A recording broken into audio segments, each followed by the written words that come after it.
আসসালামু আলাইকুম। উপন্যাস হৃদমায়ার প্রেমগাথা, পর্ব ১১। লেখনীতে রিক্তা ইসলাম মায়া। হৃদের মুখোমুখিতে জড়সড় অবস্থায় বসে হাফেজ সাহেব। হৃদ খানের মতো মানুষের বারবার মুখোমুখি হওয়া চারটেখানি কথা নয়। যেখানে উনি নিজে অপরাধী সেখানে ওনার ভয়টাও বেশি। এই মুহূর্তে হাফেজ সাহেব তাই পাচ্ছে। ক্ষমতাসীন দাপটের লোক হৃদ খান। নাম দামে পরিচয়ে বেশ প্রভাবশালী সে। এমন লোকের সাথে ওনার মতন সাধারণ মানুষের টক্কর নেওয়াটা কতটা অন্যায় হয়েছে সেটা তিনি বিগত মাস ধরে হাড়ে হাড়ে টের পাচ্ছেন। তাছাড়া প্রথমবার তিনি যখন হৃদ খানের মুখোমুখি হয়েছিল তখন বেশ অপদস্থ হয়েছিল ওনাদের করা কর্মের জন্য। এরপর থেকে হাফেজ সাহেবের প্রতিটা দিনই ভয়ে কাটে এই ভেবে, না জানি আবার কবে হামলে পড়ে হৃদ খান নামক আতঙ্ক। হাফেজ সাহেব বুঝতে পারছেন ১.৫ বছর আগে সেদিন রাতে ওনারা ভুল করেছিল হৃদ খানের বিয়ে ওই অপরিচিত মেয়েটির সাথে দিয়ে। কিন্তু ওনার বাবাও বা কি করত? দুজনের অবস্থা এমন ছিল যে যে কেউ দুজনকে একসঙ্গে ওই অবস্থায় দেখলে ভাবতো তারা দুজন নষ্টামি করতে গিয়ে পুলিশের হাতে ধরা খেয়ে পালিয়েছে আহত হয়ে। যেমন ভুলের জন্য হাফেজ সাহেবের বাবা বিয়ে দিয়েছিল দুজনের। তিনি মনে করেছিল অপরিচিত মেয়েটি হৃদ খানের গার্লফ্রেন্ড হয়তো। কিন্তু কে জানতো তারা কেউ পূর্ব পরিচিত নয়। ওনাদের ভুলের জন্য আজ উনি বেশ অনুতপ্ত। হৃদের কাছে বেশ কয়েকবার মাপ চেয়েছিল এই নিয়ে, কিন্তু হৃদ মাপ করেনি। বরং উল্টো ওনাকে হুমকি স্বরূপ বলেছে তার বউ চাই। হয় হৃদ খানের বউ খুঁজে এনে দিতে, না হয় হাফেজ সাহেবের রক্ষা ততক্ষণ হবে না যতক্ষণ পর্যন্ত হৃদ খান তার বউকে খুঁজে পাচ্ছে। চক্রের বেড়াজালে ফেসে গেছেন তিনি। ভালো করতে গিয়ে উল্টো খারাপ হলো। এবার হৃদ খানের বউকে কোথায় খুঁজবে কে জানে। নাম ঠিকানা কিছুই জানা নেই ওনার মেয়েটির। তারপর আবার ওই রাতে দেখা একটু করে মেয়েটির চেহারাটাও ভুলে গেছেন তিনি। অসহায় হাফেজ সাহেবের শেষ রক্ষা আর হচ্ছে না হৃদ খানের হাত থেকে। যে মেয়ে বিয়ে করেই অসুস্থ স্বামী রেখে পালিয়ে যায়, সে মেয়ে আর যাই হোক না কেন কখনোই হৃদ খানের কাছে স্বেচ্ছায় ধরা দিবে না এতটা নিশ্চিত। এবার অপরিচিত মেয়েটি যদি স্বেচ্ছায় স্বামীর খোঁজ না করে তাহলে তাকে খুঁজে পাওয়া অনিশ্চিত।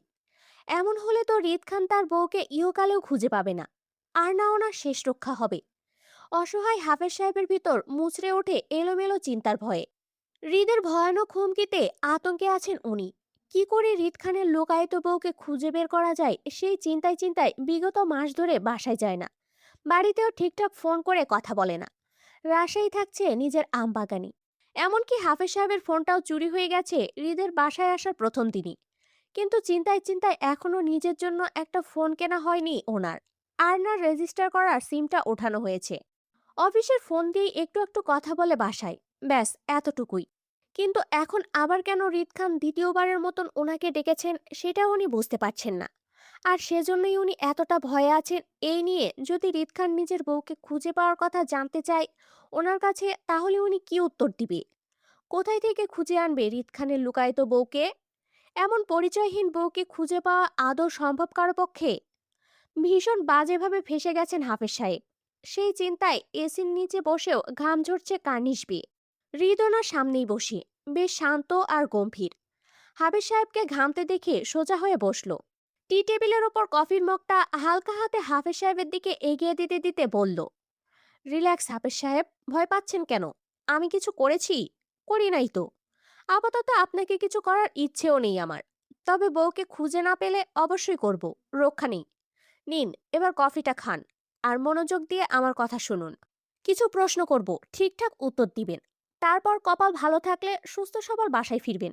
আর নয়তো আপনি আর ভাগ্যে যা আছে তাই। হৃদের হেয়ালি কথায় হাফেজ সাহেবের ভয় আরো জোরালো হলো। এমন ভয়ানক হুমকিতে ওনার গায়ের পশম কাটা দিয়ে উঠল। জড়সড় অবস্থায় বসে থেকেও মৃদু কম্পন দেখা গেল ওনার পায়ে। শুকনো গলা হাহা করে উঠল তৃষ্ণার তোপে তৎক্ষণাৎ। তিনি ঠোঁট নাড়িয়ে কিছু বলতে গিয়েও গলা চেপে আসলো অদৃশ্য ভয়ে। হৃদ হাত বাড়িয়ে কফির মগটা এগিয়ে দিয়ে পুনরায় পা এলিয়ে সোফায় বসতে বসতে হাফিজ সাহেবের কাছে মনের দুঃখ প্রকাশ করার মতো হতাশ গলায় বলে, বুঝলেন হাফিজ সাহেব, বিয়াদব বউয়ের চক্রে ফেসে গেছি আমি। না তাকে হাতে পাচ্ছি, আর না শান্তিতে থাকতে পারছি। এমনকি শান্তিতে ঘুমাতেও পারছি না। প্রচুর ডিস্টার্ব করে স্বপ্নে। আচ্ছা আপনিই বলুন, এমন ডিস্টার্বের বউ কি কারো হয়? আপনার বউ কি আপনাকে ডিস্টার্ব করে? আমার বউয়ের মতো বেয়াদব মহিলা? হৃদের হতাশায় বিস্মিত হাফেজ সাহেব। শক্তপোক্ত হৃদ খানও যে কারোর জন্য এতটা ছটফট করতে পারে সেটা তিনি আজ নিজের চোখে দেখল। এত হুলস্থুল করে কেন হৃদ খানের বউকে চায় এবার তিনি বুঝতে পারছেন। তারপর মুখে কিছু বললেন না হৃদের ভয়ে, শুধু হৃদের কথায় অসম্মতি দিয়ে মাথা নাড়িয়ে না বোঝায়, যার অর্থ ওনার বউ বেয়াদব নয়, হৃদের বউয়ের মতো। হাফেজ সাহেবের সম্মতিতে হৃদের হেয়ালিপনা আরো বাড়ল। দায়সারা গলায় বলল, এজন্য তো বেয়াদব বউকে লাগবে আমার। স্বামীর দায়িত্ব পালন করব, বউ পিটিয়ে সভ্য বানাবো। আপনি বরং ঝটপট আমার কিছু প্রশ্নের উত্তর দিন। জড়সড় অবস্থায় কোনো রকম উত্তর করল হাফেজ সাহেব। বলল, জি। গুড। তো সোজা কথায় আসি। আপনারা যে মেয়েটির সাথে আমার বিয়ে দিয়েছিলেন, মানে আমার বউ, তার কাছে কি কোনো রকম ফোন দেখেছিলেন সেদিন রাতে? বা কারো নাম শুনেছেন মেয়েটির মুখে? হৃদের প্রশ্নে তৎক্ষণাৎ উত্তর করল না হাফিজ সাহেব, বরং কপাল কুঁচকে সময় নিয়ে চিন্তা করলো সেদিন রাতে মেয়েটির কাছে তারা কোনো ফোন দেখেছিল কিনা। ওনার যতটুকু মনে পড়ে মেয়েটির কাছে কোনো ফোন ছিল না, বরং উল্টো মেয়েটি ওনার কাছে ফোনের জন্য সাহায্য চেয়েছিল, কোথাও ফোন করতে। তবে মেয়েটির মুখে কারো নাম শোনেননি তিনি। হাফেজ সাহেব সময় নিয়ে অনেকটা ভেবে মনে করতে চেয়ে হৃদের প্রশ্নের উত্তরে বলল, না স্যার, মেয়েটির কাছে কোনো ফোন ছিল না, আর না কারো নাম শুনেছি। বরং মেয়েটি আমার ও আমার স্ত্রীর কাছে ফোনের জন্য সাহায্য চেয়েছিল, কোথাও ফোন করতে। খুব সম্ভবত নিজের পরিবারের কাছে হবে। আপনারা ফোন দিয়েছিলেন? জি। অধৈর্যের ন্যায় হৃদ শোধালো, মেয়েটি কোথায় ফোন দিয়েছিল শুনেছেন কিছু? না স্যার, আমি বলতে পারবো না কিছু। আমার ওয়াইফ মেয়েটিকে আমার ফোন দিয়েছিল বাসায় ফোন করতে। এবার আমি বলতে পারবো না মেয়েটি সেদিন ফোন দিয়েছিল কিনা। হাফেজ সাহেবের কথায় তৎক্ষণাৎ কিছুই বলল না হৃদ, বরং ধীরে হৃদকে গম্ভীর থেকে আরো গম্ভীর দেখালো। বেশ কিছুক্ষণ চুপ করে গম্ভীর গলায় বলল, আপনার ফোনটা আমাকে দেন। হৃদের গম্ভীর কথায় কাঁচোমাচো করে হাফেজ সাহেব বলল, আসলে স্যার, আমার ফোনটা চুরি হয়ে গেছে আপনার বাড়িতে প্রথম দিন আসতে গিয়ে। এরপর আর নতুন ফোন কেনা হয়নি, আমার সিমটাও ওঠানো হয়নি। এই জন্য ফোনটা আপাতত আমার কাছে নেই। হাফেজ সাহেবের কথায় তৎক্ষণাৎ বিরক্তির ভাঁজ পড়ল হৃদের কপালে। একটার পর একটা ঝামেলা লেগেই যাচ্ছে, কিছুতে সহজ হচ্ছে না বউকে খোঁজা। বিরক্তি নিয়ে হৃদ গলা উঁচিয়ে হাঁক ছেড়ে আসিফকে ডাকলো। বাহিরে ছিল আসিফ। হঠাৎই হৃদের হাঁক ছেড়ে ডাকায় তৎক্ষণাৎ দৌড়ে আসলো সে। হাফেজ সাহেব হৃদকে আসিফকে ডাকতে দেখে ভয়ে সিটিয়ে যায়। এক মুহূর্তের জন্য তিনি মনে করেছিল এই বুঝি হৃদ আসিফকে ডাকছে ওনাকে বন্দি করার জন্য। কিন্তু হৃদ তেমন কিছুই করল না, বরং আসিফ আসতেই হৃদ নিজের তীক্ষ্ণ বুদ্ধি খাটিয়ে বলল, আসিফ, হাফেজ সাহেবকে নিয়ে যা তোর সাথে। প্রথমে ওনার রেজিস্টার সিমটা উঠাবি।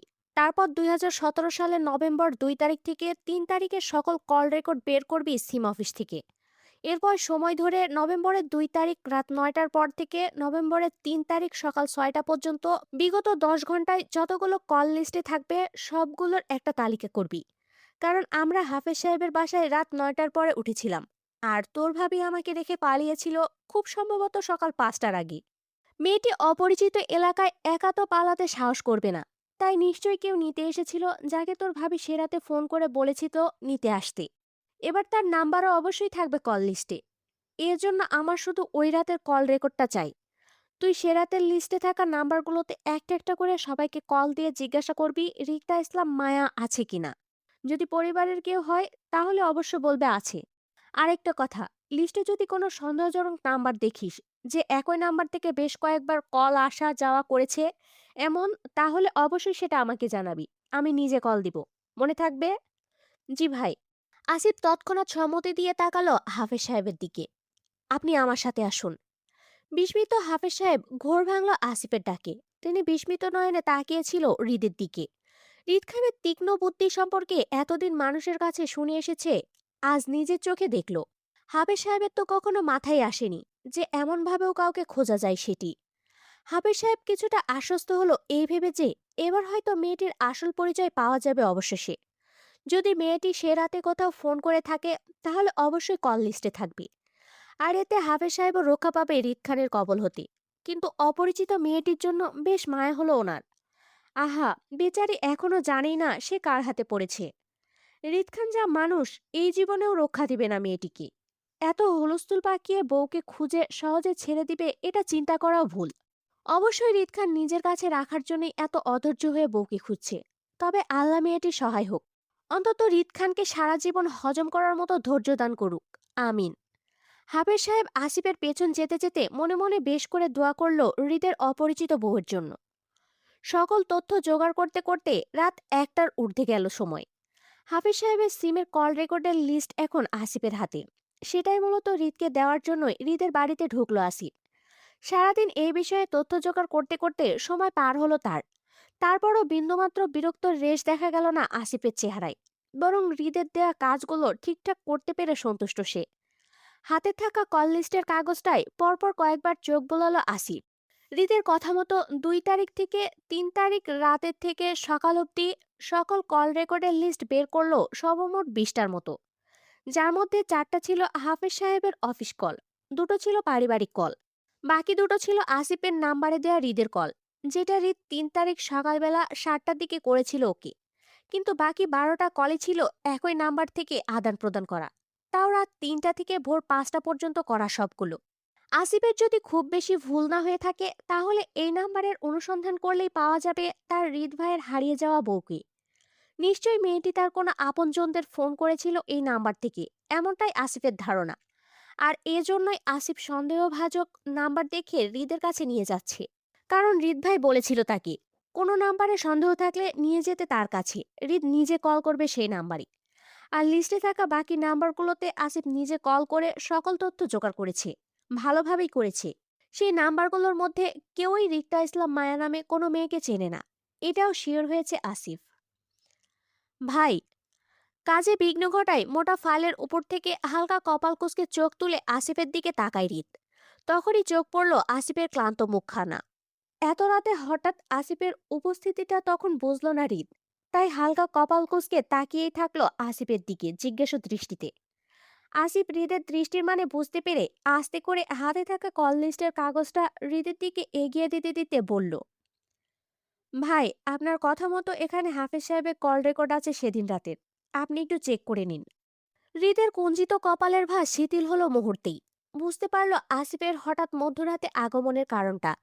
হৃদ মুখে কিছু বলল না, আর না বিরক্তি প্রকাশ করলো, শুধু গম্ভীর হাত বাড়িয়ে কাগজ দুটো নিল নিজের কাছে। কালো গুটি অক্ষরে প্রিন্ট করা নাম্বারগুলোতে চোখ বোলাতেই আসিফ পুনরায় বলে উঠল, ভাই, এখানে টোটাল 20টা নাম্বারের মতন আছে সেদিন রাতের। 4টা হাফেজ সাহেবের অফিস কল ছিল, 2টো পারিবারিক কল, আর লাস্ট 2টো কল আপনি আমার নাম্বারে করেছিলেন। আমি সবগুলো নাম্বারে ফোন করে শিওর হয়েছি, শুধু একটা নাম্বার ছাড়া। কল লিস্টে পরপর 12টা কল রেকর্ড আছে একই নাম্বার থেকে, তাও রাত 3টা থেকে ভোর 5টার সময় করা সেগুলো। আমার মনে হয় কি ভাই, এই নাম্বারেই সেদিন রাতে হয়তো ভাবি ফোন করেছিল কাউকে। আপনি এই নাম্বারে কল করলে হয়তো ভাবির খোঁজ পাওয়া যেতে আসিফের কথা শেষ করার আগে গম্ভীর গলায় আওয়াজ তুলল হৃদ। শক্ত গলায় বলল, তোর ফোন দে। জি ভাই, নিন। হাতের ফোনটি তৎক্ষণাৎ হৃদের দিকে এগিয়ে দিল আসিফ। ফোন হাতে পেয়েই যেন হৃদের গম্ভীরতা আরো বাড়ল। গম্ভীর হৃদকে দেখেও আসিফ বুঝতে পারল না তার মনের অবস্থা। হৃদ অনেকটা শান্ত ভঙ্গিতে কল লাগালো কল লিস্টে থাকা সেই সন্দেহপূর্ণ নাম্বারটিতে। অল্প সময়ের মধ্যেই শোনা গেল মেয়েলি সুন্দর কণ্ঠে, এই মুহূর্তে আপনার কাঙ্ক্ষিত নাম্বারে সংযোগ দেওয়া সম্ভব হচ্ছে না। অনুগ্রহ করে কিছুক্ষণ পরে আবার চেষ্টা করুন। ধন্যবাদ। The number is dial can not. এতটুকু বলতেই অধৈর্য ন্যায় কল কেটে দেয় হৃদ। শান্ত থাকা ফেসটা খিচে মেজাজ চড়ে ওঠে তৎক্ষণাৎ। বিরক্তির রাগ নিয়ে অধৈর্য হাতে পুনরায় কল লাগায় একই নাম্বারে। কিন্তু এবারও সেম কথাটাই বলল ফোনের ওপাশে মেয়েটি। হৃদ মেজাজ হারালো রাগে। তাই খিচে ঠাস করে ফোনটি সামনে টি টেবিলের উপর ছুঁড়ে মারতে মারতে বলল, আই ছয়া রাসিফ, তোর বেয়াদব ভাবিকে খুঁজে পেলে আমি তাকে আরো 2টো থাপ্পড় বেশি মারবো। আমাকে এত হেনস্থা করার দায় আমার ধৈর্য পরীক্ষা নিচ্ছে সে, বেয়াদব বউ কোথাকার।